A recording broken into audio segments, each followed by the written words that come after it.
Teman-teman sejawat itu sangat mengenal karakter Dr. Janet yang suka menolong teman sejawatnya. Dr. Janet membuat grup WA para dokter itu sejak lama, sejak tahun 2009 ya. Awalnya itu BlackBerry ya, grup BlackBerry, kemudian nyambung di grup WhatsApp. Nah, grup itu biasanya kita saling tukar informasi. Apalagi Dr. Janet ini suka membantu teman-teman supaya mendapatkan harga promosi atau harga murah ketika ikut seminar kedokteran di dalam negeri maupun di luar negeri. Jadi teman-teman banyak sekali ikut dengan grup WA saya seperti itu ya. Nah, belakangan karena Dr. Janet aktif di politik, jadi memang jarang mengadakan kolektif grup-grup seminar dengan harga yang murah ya, itu yang pertama. Nah, terkait dengan grup-grup WA ini kan khusus dokter. Nah, yang mananya kami sering melakukan sharing ya, produk-produk yang bagus ya. Kita tahu banyak sekali produk-produk di luar negeri yang bagus itu belum masuk ke Indonesia ya, karena memang belum ada distributornya seperti itu. Padahal produk-produk tersebut bagus ya, apalagi banyak juga produk-produk yang bersifat untuk membantu pasien-pasien yang sakit cukup parah ya, seperti itu. Jadi kalaupun produk itu dibawa dari luar negeri selama sesuai dengan keilmuan para dokter ya, dan juga tidak disebarkan bebas di sosial media, itu nggak masalah karena bisa digunakan sebagai penelitian seperti itu ya. Dan pastinya obat-obat yang masuk itu ya tetap membayar, tetap dikenai biaya cukai. Jadi bukan barang-barang yang diselundupkan secara ilegal. Jadi kalau ada dokter di grup Dr. Janet ya yang bersifat intel atau cepu gitu, memberikan informasi yang ada di grup itu kepada dokter, ya itu karena dokter-dokter itu tidak mengetahui cerita yang sesungguhnya ya, karena Dr. Janet tidak cerita kepada semua teman-teman dokter ya, yaitu tentang kejadian bagaimana Dr. Resa ini ada upaya-upaya diperas oleh kelompok-kelompok yang mengaku sebagai pahlawan skincare ya. Jadi Dr. Resa itu menemui dokter guys ya, menemui saya ya. Dan Dr. Resa itu mengadu kepada saya. Pada bulan Oktober, Dr. Resa itu kontak dengan saya di IG.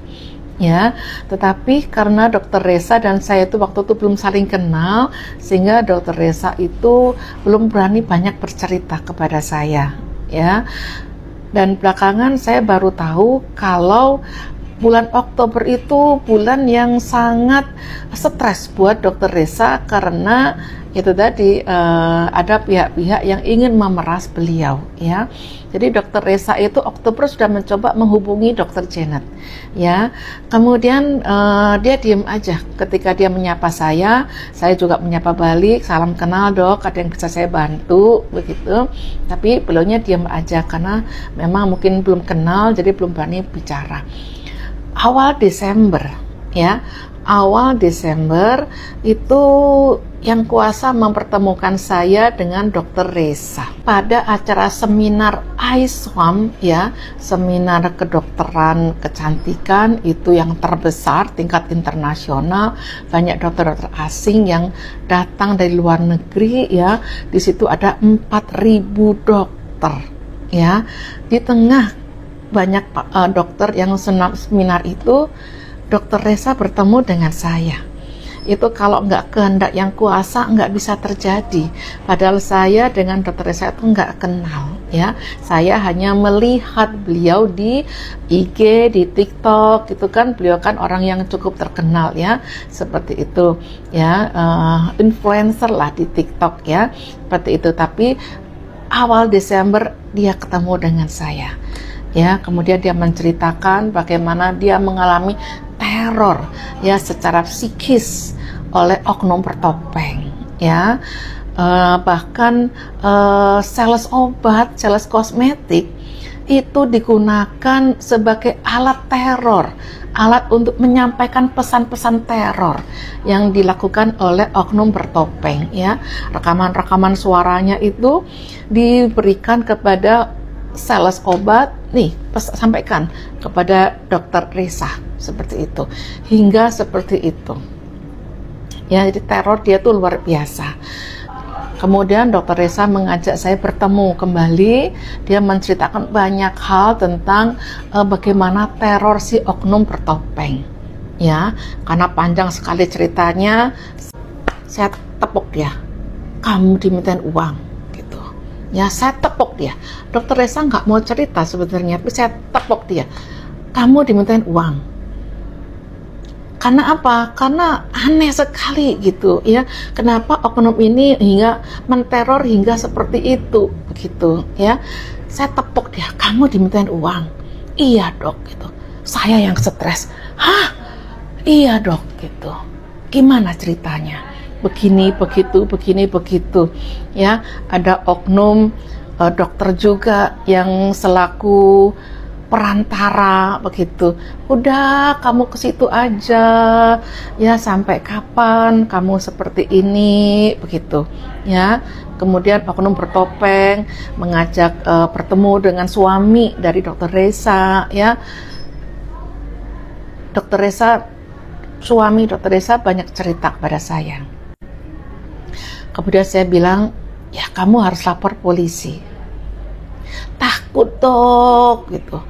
Dia kan banyak backingnya, suaminya kan orang yang dekat dengan presiden. Nggak bisa, ini negara hukum, saya katakan begitu, ya.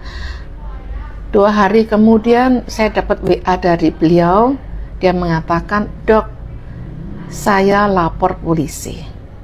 Dari situ saya baru percaya, ya, bahwa apa yang diceritakan Dr. Resa itu adalah benar. Jadi kalau saya selama pertemuan saya nggak minta bukti apa-apa, ya, tetapi ketika Dr. Resa cerita, Dok, saya lapor polisi, itu baru saya percaya kejadian yang sebenarnya. Jadi kalau ada orang-orang yang mengatakan kalau produknya nggak bermasalah, kenapa harus bayar? Ya, mungkin kalian nggak pernah merasakan diteror orang, gitu, ya, diteror orang sedemikian rupa, ya. Bahkan masyarakat yang nggak tahu ikut-ikutan menteror. Anak-anak beliau mengalami teror secara psikis, ya, di sekolahnya, ya, bagaimana dia diteror, ibumu penipu, gitu, ya. Orang tuanya juga mengalami teror, gitu. Bahkan ayah beliau sempat masuk ke ICU karena anak-anak Dr. Resa ini nangis-nangis gak mau sekolah, ya. Jadi kalian netizen ini sangat berperan loh menciptakan normalisasi bullying di sosial media. Hati-hati, ya. Padahal apa yang disampaikan oleh oknum bertopeng ini tidak benar, ya. Secara website SIG ini sudah mengatakan, sudah merinci uji lab apa yang bisa dilakukan dan sudah terakreditasi, itu sudah terinci.